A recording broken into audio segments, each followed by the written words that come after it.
guys, today we are going to be doing comparing fractions.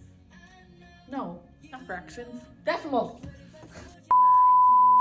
And action! Okay, today we're going to be doing comparing decimals. Before you watch this movie, like and subscribe this video. Do it right now. I'm just kidding, you don't have to because I'm forcing you to watch this. Anyways, this is supposed to help you with your homework this week. Comparing decimals is super easy if you remember your place values. So let me really quickly write out your place value. We have the tenths, hundredths, and thousands, okay? Remember what I told you here? 1/10 is actually the biggest. The closer you go over here, the more money you have, okay? This is 100. That means you only need 10 to fill up to 1, 100 to go up to 1, and this one's 1,000, okay? In order to compare decimals, let me give you an example first. Our example would be 0 and 12 hundredths, because it's in the hundredths place. And we're gonna compare that to, Draw my giant comparing circle. 0 and 27 hundredths. first thing you have to do is look at your place values first. Our first place value is the tenths. We look at this one first because usually we can tell which number is bigger depending on this first tenth. So you wouldn't even have to look at this one because priority goes to the tenths place. We look and compare.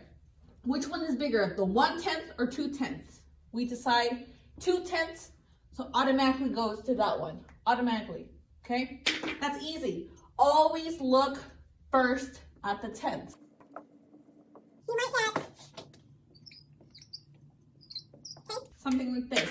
First thing we do, we look at the tenths place. Which one is bigger? Well, they're both the same, okay? Now we have to look at the hundredths place, okay? Now which one is bigger? The 500s or 700s? The 700s, so it automatically goes there, okay? If the first one doesn't work, because they're both the same number, go to the next one, which would be hundredths place. Decide which one is bigger between those two, and then that would be the one your alligator eats. By the way, Allison, Alligator eats the bigger one, okay? Just because it's like that doesn't mean the arrow's pointing. No, it's the alligator is eating this one. Do you understand? Do you understand, Allison? alligator eats the bigger one. okay?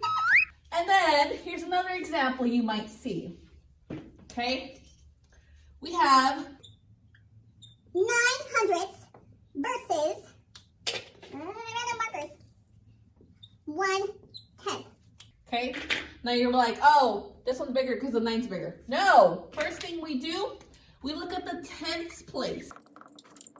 Compare the tenths place first. Which one is bigger, 0 or 1? 1. Okay? And that's how you know this one's bigger. Priority goes to this one first. Tenths place, you always check first. If they have the same number, go to the hundredths place. If they have the same number, go to the thousands place. If they have the same number there, it's probably equal. Okay? That's also a possibility. Okay? And that's how you compare decimals. Allison, Alligator eats the bigger number. Understand?